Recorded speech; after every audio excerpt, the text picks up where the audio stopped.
Hi, BookTube, Amy, and here we are again with the private papers of the Bankrupt Bookseller on page 145, beginning with the section titled Woman, a Wild Species.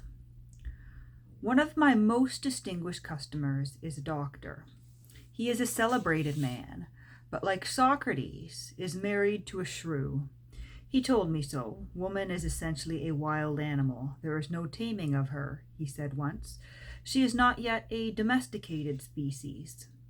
He buys a lot of books and daren't take them home. I had over 20 collected for him when he called this afternoon with his car and chauffeur. My wife has gone to her sister's, he said. I will get my books home today. He takes them home and puts them behind other books. He dares not buy more bookshelves, so he double banks the books he has. My wife buys God knows what, new clothes, and I never notice them. I am not so lucky. She nearly always catches me when I bring books into the house, so I have to wait until the cat is away. He likes his wife nonetheless. Marriage is inevitable for some men, and I have done no worse than most. Marriage is an experience which, if you please, I fear I could not have avoided. He has a resigned and I think a happy and philosophic temperament. He placed me in his debt by directing my attention to the following passage from Joseph Addison. I consider woman as a beautiful romantic animal that may be adorned with furs and feathers, pearls and diamonds, ores and silks. The lynx shall cast its skin at her feet to make her a tippet. The peacock, parrot, and swan shall pay contributions to her muff. The sea shall be searched for shells, and the rocks for gems, and every part of nature furnished out of its share towards the embellishment of a creature that is the most consummate work of it. I showed my gratitude by selling him Her Infinite Variety by Evie Lucas, which, as the wrapper will tell you, illustrates the range of woman's genius and charm. I think I had the better of the exchange. And the next section here on page 146 is titled Books for the Bedridden. A person, she was just a person, pottered about my counters and shelves for the best part of an hour and a half today, or rather the best part of half an hour today. Should it be the best part of half an hour or the better part? Is one half better than another? Who can say which is the best part of half an hour? The speculation leads me nowhere. This pottering person was approached several times by me, but she shuffled off in another direction without speaking, as if I had the plague. I coughed at her. I asked her if there was any special kind of book she was seeking. I said, "This is being widely read," and she clutched the 3 volumes of World of William Clissoyd. She ignored me entirely. I just left her, and behind my desk read William Law's Serious Call to a Devout and Holy Life. I could have cursed her all the same, and I don't mind admitting that William Law's serious call, as far as I was concerned, barely stifled an audible oath. What can the woman want? It isn't as if it was raining. At length the oracle spoke. "I want a book for an invalid," she said. I beamed. I had the exact book, and mirabile dictu, that lady walked out in a few seconds with the bed book of happiness, for which she paid me 5 shillings, being 1 shilling less than its published price. It was, for it is gone now, an odd book. I copied its full name and description in the first and only catalogue I made of my stock, and now write these again as an in memoriam to the departed. I had noted the following: 71, that means the 71st book in my stock. I was a methodical man of affairs when I first opened this shop. 71, the bed book of happiness, being a colligation or assemblage of cheerful writings brought together from many quarters into this one compass for the diversion, distraction, and delight of those who lie abed. A friend to the invalid, a companion to the sleepless, an excuse to the tired, by Harold Begbie, Hodder and Stoughton. The book was dedicated to Sir Jessie Boot, as if he, the owner of the Boots Library, needed such a book. The dedication I copied in another book of mine, for I thought it need. Here it is. If my pages, those who suffer, find such cheer as warms your heart and lightens your mind, glad shall I be, but gladder, prouder too, if this my book become a friend like you. I thought it good when I copied it, but today I think it is a little drawn out and not so neat. It was, of course, before the mirrors of Downing Street had reflected the really domestic character of the gentleman with a duster. There was a lot of Chesterton in it, and some good things from Samuel Butler's notebooks. It was very well printed and had wide margins with colored lines, which made it easy to read. It's away now, however, away along the road to God knows where, and I miss its blue cover. I wish I had made some more extracts from it, but it can't be helped. The having it and selling it makes me think, what other books have I got for the bedridden? First of all, I would put the Bible, I think. When it comes that I must lie long and lie low, I will turn to the Bible, and if I am not too weak for its boisterous argument, I will read much in the book of Job. There is a primitive quality about Job.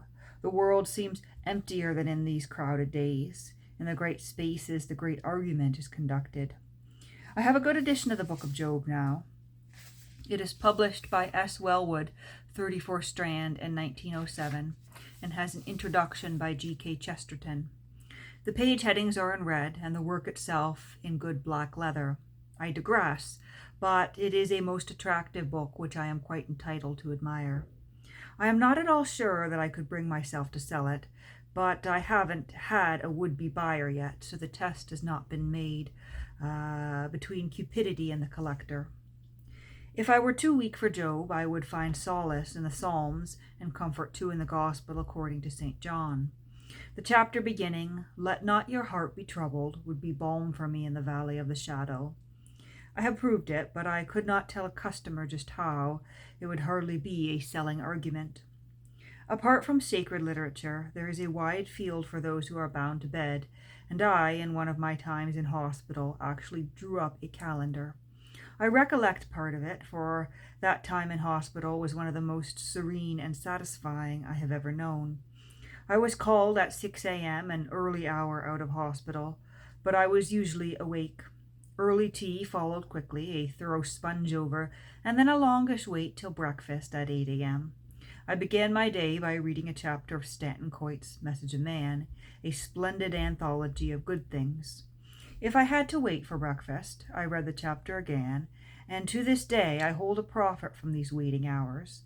The first chapter is "Be not led unto temptation," and contains a sequence of thoughts from Thomas à Kempis, Sir Thomas Browne, Richard Baxter, William Shakespeare, and others, all pieced together to make a barricade against badness. Then breakfast would come, and after I would get, if I could, some daily paper. I then read until the doctor came, some play of Shakespeare's, and marked the pages which I would reread. Lunch over, I slept. I was advised, and I was always willing, for to me sleep is the great boon of life. I feel I can never have enough of it. To me, very strange as Wordsworth's, "Our birth is but a sleep and a forgetting." I cannot agree. It is awakening, but I for one have never forgotten the sleep from which I awakened, and the dear native land of sleep and nescience to which I and all men are happily fated to return. It may be in the purpose of things that we awake to the dream of life, that we may but sleep more soundly thereafter and forever. That may be, but I rarely awoke much before tea time, and how much I enjoyed tea in that hospital. It is one of the things that I remember with thankfulness.